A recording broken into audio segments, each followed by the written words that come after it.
and gentlemen, for those of you sitting in the first 15 rows, you are in the splash zone. There's a good chance that during our presentation, you will be getting very, very wet. If you want to avoid being soaked with ice-cold salt water, you might want to move to higher and drier ground.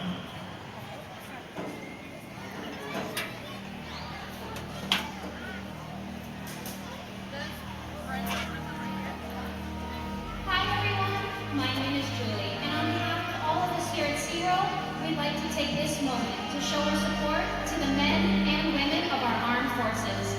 We proudly welcome you and your families, and ask at this time any past or present members of the United States Armed Forces and any of our allies from around the world to please rise.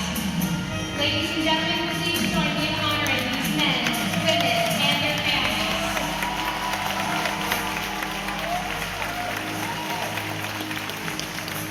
We thank you for your service. Hi everyone, my name is Amy, and on behalf of the Killer Whale team, I'd like to welcome you to Orca Stadium.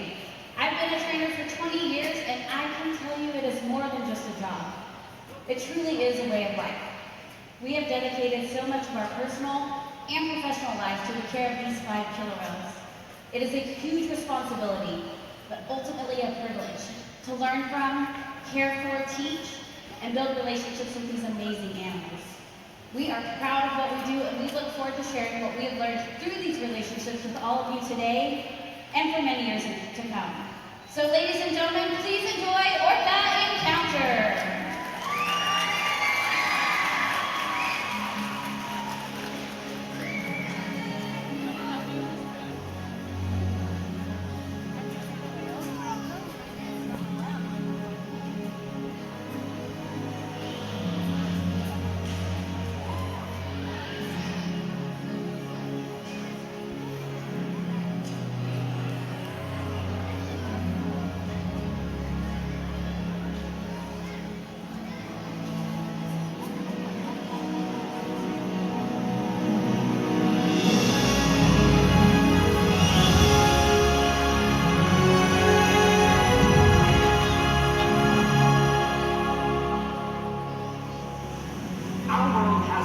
Interconnected ocean. A vast blue expanse critical to life on Earth. And there's no better animal to represent the ocean's beauty than the killer whale. They live in every corner of the ocean, from the Arctic to the Atlantic, the Southern to the Indian, to the Pacific and beyond. The killer whale story is the ocean story, and it's one we all share. We are one world, united by our ocean.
SeaWorld's killer whales have inspired generations to care about the natural world, and we're excited to share their stories with you today.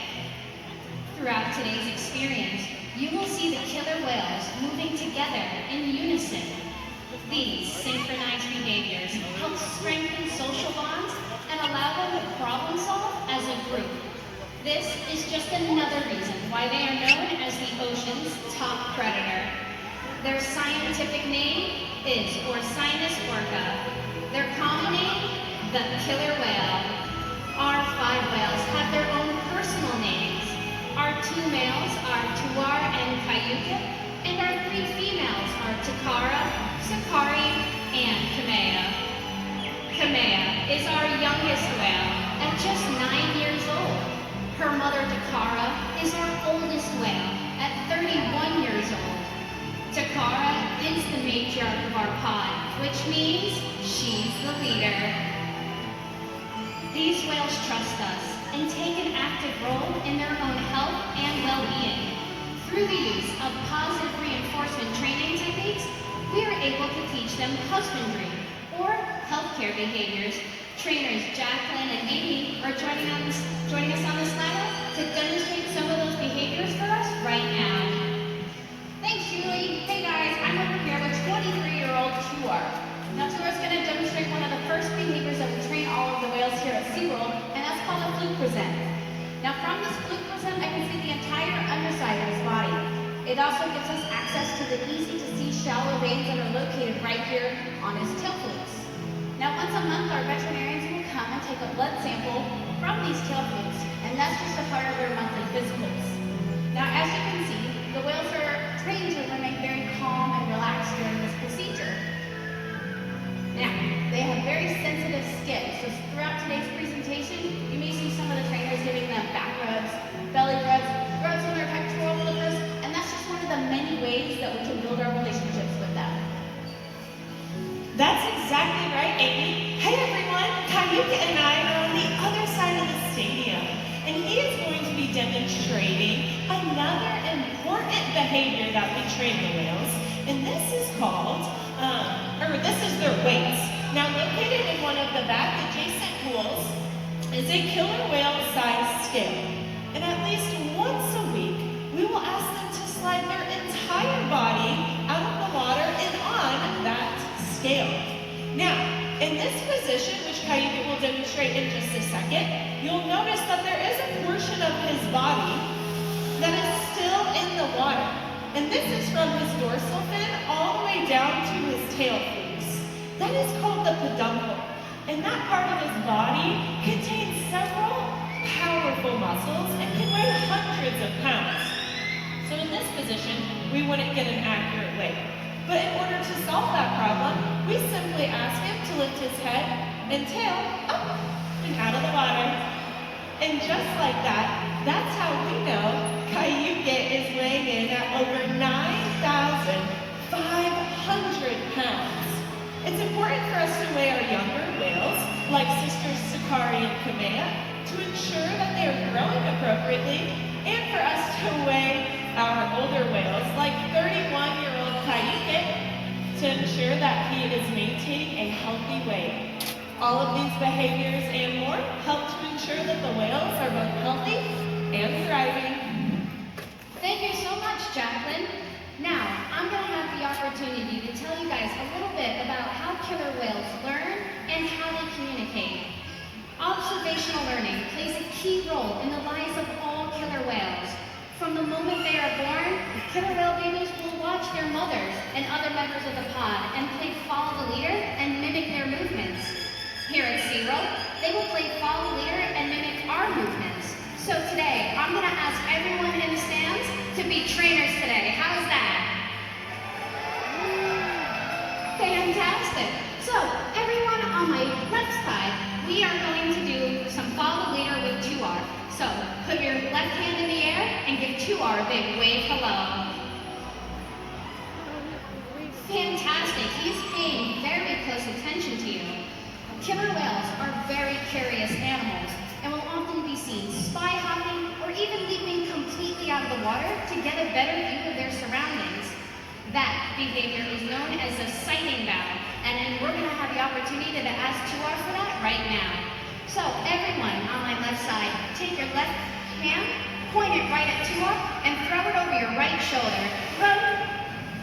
Very good. He saw you, and he's taking off.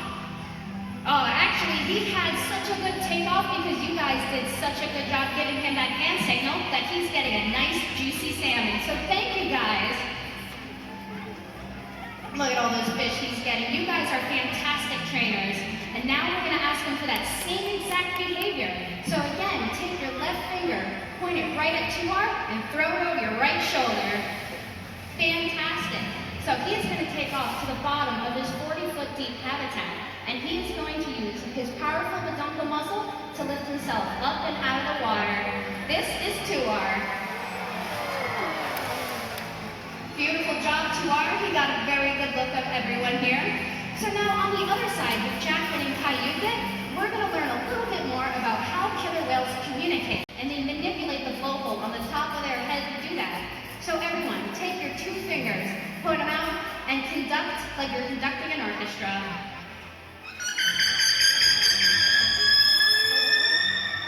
Beautiful voice you have there, Cayuga. Scientists have found that sound travels 4.5 times faster through the water than it does through air. So when killer whales jump out of the water and come crashing down the surface, that is known as a breach, and that can be heard for miles around. So we're going to ask Cayuga for that breach. So everyone on my right side again, take your 2 fingers, or take your 2 hands, make 2 fists, and slam them together. Very good, and he saw you guys as well. So, can you only imagine what 9,500 pounds of muscle does when it crashes down on the top of the surface? We're going to get a chance to hear what that sounds like. So everyone, listen to Cayuga's breach. Fantastic. I want to thank you all so much for being trainers today. You were fantastic. Give yourself a round of applause.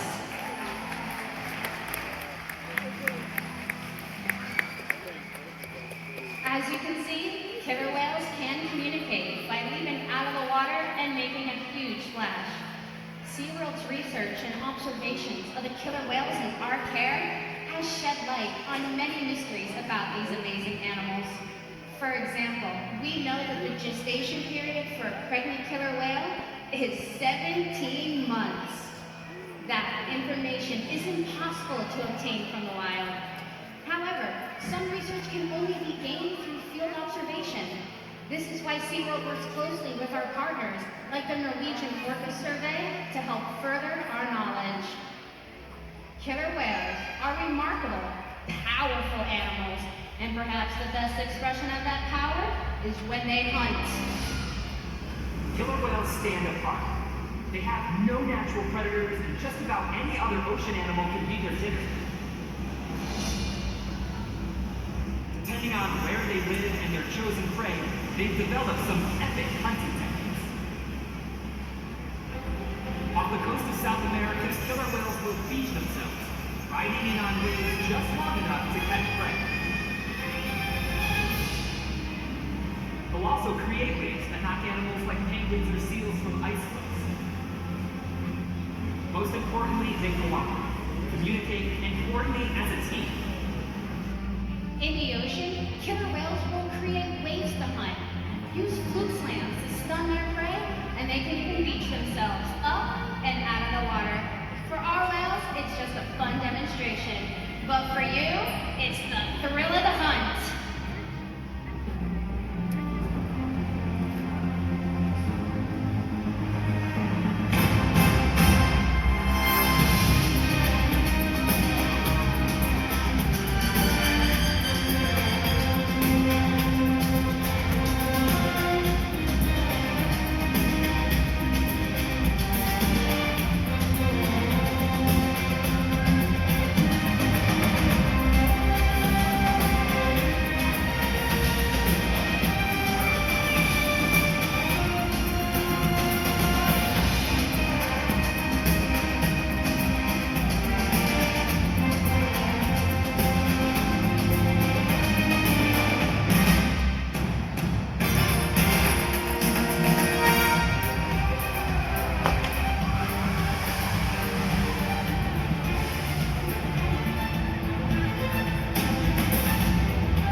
Killer whales are impressive animals, and it's pretty obvious why they're the top predator in the ocean. That means killer whales are invincible, right? Wrong. Killer whales depend on a plentiful food source and a clean environment. They're completely dominant, yet completely dependent. When it comes down to it, killer whales are not the most powerful animal in the ocean.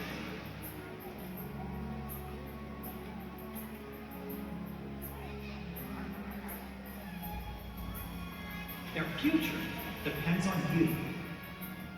Through your actions. Through the choices we all make. We hold the future of killer whales and the oceans in our hands.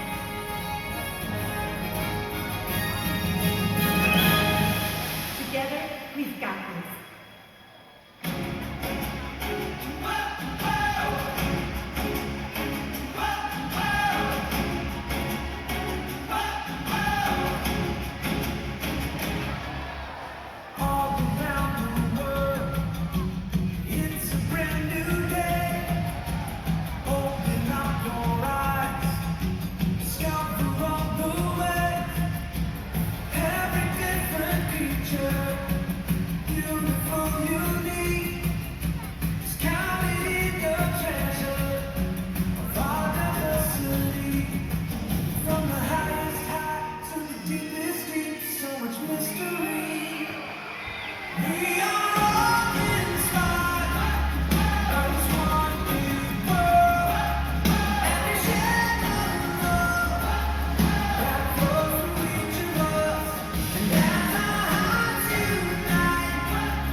continue to learn more about these amazing animals, and we hope you do too. Enjoy